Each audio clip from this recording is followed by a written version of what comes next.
Comme la une de ces journaux à Abidjan, les partisans de Laurent Gbagbo, l'ancien chef d'État ivoirien, détenu à La Haye, nourrissent l'espoir de voir leur mentor retrouver la liberté à l'image de Jean-Pierre Bemba, qui bénéficie d'une remise en liberté provisoire.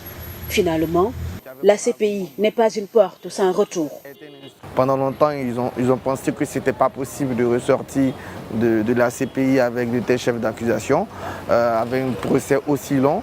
On se retrouve à peu près dans le même contexte, dans la même durée que Jean-Pierre Bemba, sans oublier que les avocats de Laurent Gbagbo ont eu l'autorisation de plaider l'acquittement.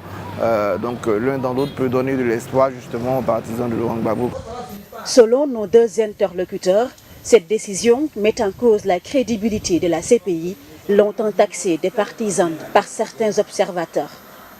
Dans un conflit où deux parties se sont affrontées, où tous les rapports de la communauté internationale, de l'ONU, des organisations internationales de défense des droits de l'homme, et y compris même de l'État de Côte d'Ivoire, ont démontré qu'il y a eu des massacres, des violations des droits de l'homme, des crimes de part et d'autre, qu'une partie soit complètement ignorée, cela est malheureux pour la CPI.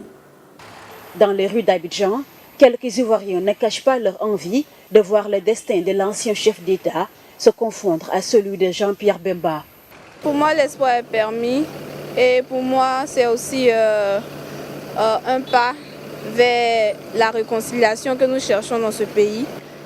Arrêté en avril 2011, au terme de plusieurs mois d'une crise post-électorale qui avait fait officiellement plus de 3000 morts, l'ancien président ivoirien est poursuivi pour les mêmes chefs d'accusation que ceux de l'ancien vice-président congolais.